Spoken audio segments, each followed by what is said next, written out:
네, 안녕하세요. 미국 주식 멘탈 케어하기 멘탈이 전부다입니다. 얼마 전에 테슬라 커뮤니티에서 상당한 영향력을 가지고 있는 게리 블랙이라는 전직 펀드 매니저가 테슬라의 목표 가격을 올렸습니다. 기존의 830달러에서 1000달러로 상향시켰는데요. 무엇을 근거로 목표 주가를 올렸을까요? 자, 이렇게 복잡한 계산을 통해 목표 주가를 구한 건데, 그러면 애널리스트들은 대체 이런 목표 주가를 어떻게 구하는 걸까요? 굉장히 어려워 보이시지만 걱정하지 마십시오. 지금부터 제가 찬찬히 하나하나 분해해서 설명을 드리도록 하겠습니다. 우선 대부분의 애널리스트들은 목표 주가를 구할 때 DCF라고 하는 디스카운티드 캐시플로우, 그러니까 우리말로는 현금 흐름 할인법이라는 무지하게 어렵고 뭔 말인지 모르겠는 그런 방법을 사용해서 목표 주가를 구합니다. 그런데요, 이게 알고 보면 쉽습니다.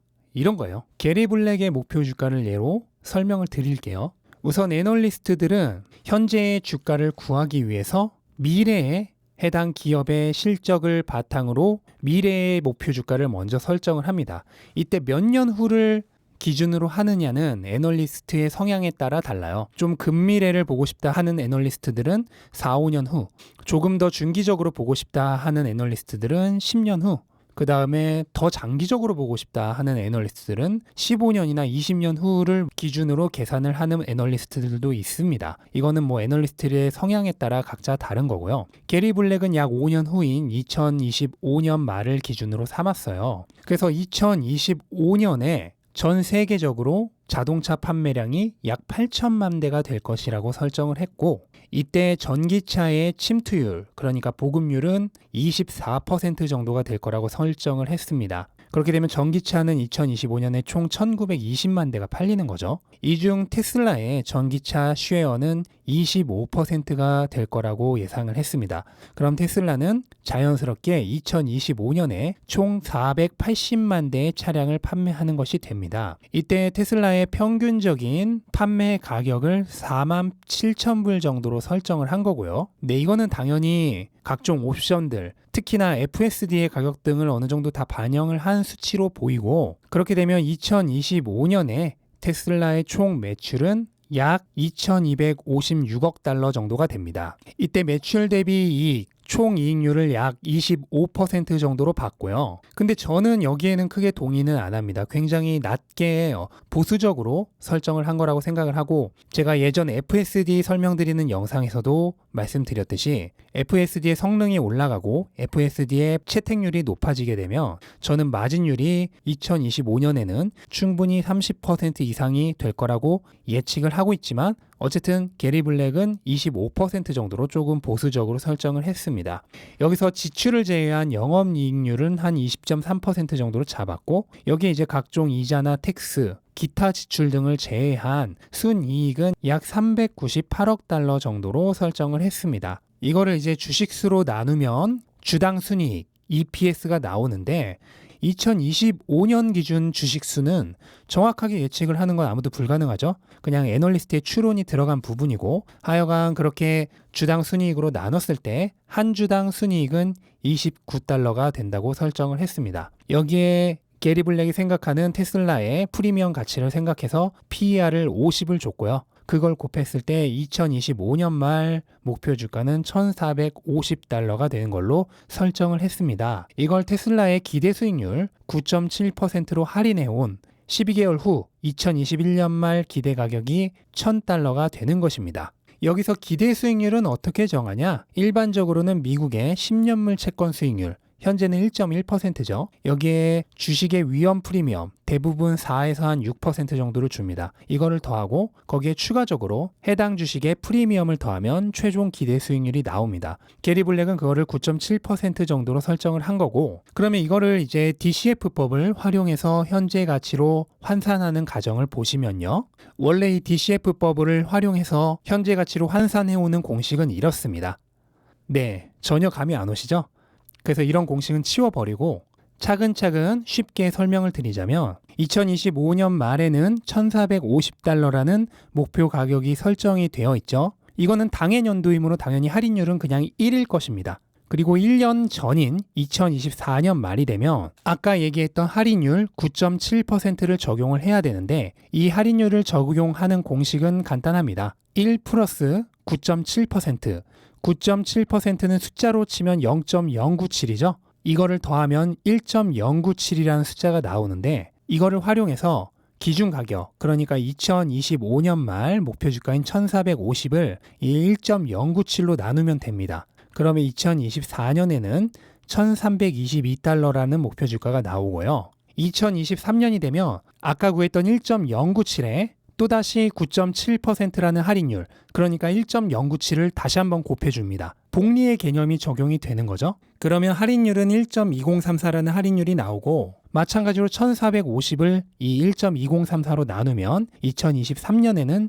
1205달러라는 목표 주가가 나옵니다. 그리고 2022년이 되면 또다시 아까의 1.2034라는 할인율에 마찬가지로 다시 한번 1.097의 할인율을 곱하면 1.3201이라는 할인율이 나오고 마찬가지로 1450을 이걸로 나누면 2022년 말에는 1098달러라는 목표 주가가 나옵니다. 그리고 2021년 말이 되면 또다시 1.3201에 1.097을 곱하면 1.448이라는 할인율이 나오고 이거를 1450으로 나누면 2021년 말에는 약 1000달러라는 목표 주가가 나오게 되는 것입니다.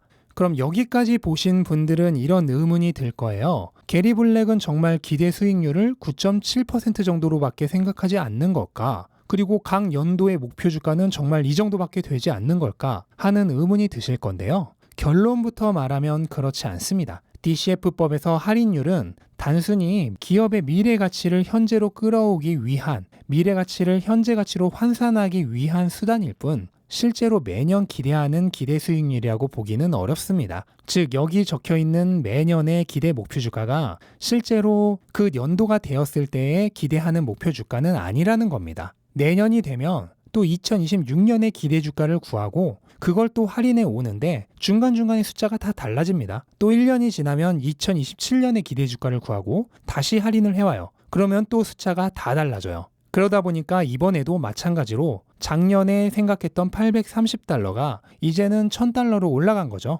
보통 성장하는 기업이라면 이 숫자들은 매번 더 높은 숫자로 경신이 되고 목표 주가도 계속 올라갑니다. 그렇게 되면 원래 가정했던 수익률보다 훨씬 더 높아지게 돼요. 단 매년 해가 갈수록 이 숫자들이 높아지는 게 아니고 오히려 내려가고 목표 주가가 하향하는 기업이 있다면 네, 그런 기업은 성장성이 안 좋은 기업이라고 할 수 있습니다. 그러니까 우리는 매년 이 수치들이 높아지고 애널리스트들의 목표 주가가 끊임없이 상승하는 성장 기업에 투자를 해야 하는 겁니다. 저는 목표 주가가 상향되느냐 하향되느냐는 신경을 쓰지만 여기에 적혀있는 이 숫자 자체에는 크게 신경을 안 써요. 왜냐하면 목표 주가를 구하는 공식 그 자체에 너무나 많은 결함이 있기 때문입니다. 이 게리 블랙의 표를 예로 들면 이 많은 항목 중에 무언가 하나의 숫자만 바뀌어도 그 결과값은 완전히 바뀌어버립니다.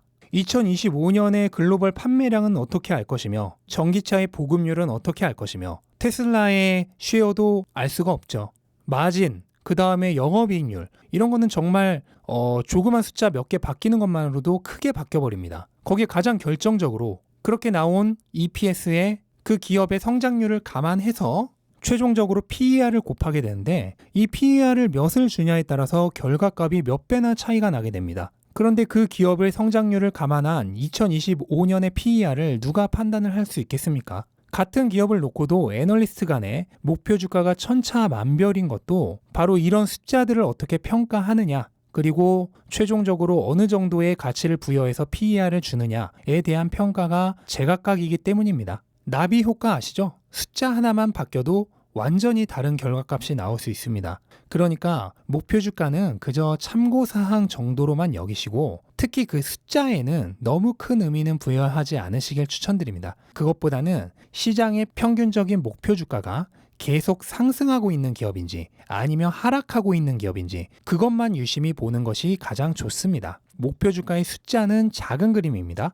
큰 그림을 볼 줄 아는 사람이 크게 먹을 수 있어요. 우리는 목표 주가가 얼마인지 이런 숫자보다는 좀 더 큰 그림을 볼 줄 아는 투자자가 되어야겠습니다. 네, 오늘 제가 설명드린 거는 게리 블랙의 목표 주가를 소스로 해서 설명을 드렸지만 이거는 이제 목표 주가에 대한 개념을 정립시켜 드리기 위한 그냥 소스였을 뿐이지 어떤 한 애널리스트의 목표 주가는 그렇게 중요한 거는 아닙니다. 단지 이 표를 통해서 목표 주가에 대한 개념을 설명드리기 위한 수단으로 사용했을 뿐입니다. 그 부분도 염두에 두시면 좋겠고 이번 영상으로 인해서 목표 주가에 대한 개념, 그 다음에 DCF법에 대한 개념, 그 다음에 목표 주가를 어떤 식으로 바라봐야 하는가에 대한 마인드 세팅에 조금이라도 도움이 되셨으면 좋겠습니다. 네, 영상 끝까지 시청해 주셔서 감사드리고요. 영상 도움이 되셨다면 구독과 좋아요 부탁드리고 이만 마치도록 하겠습니다. 감사합니다.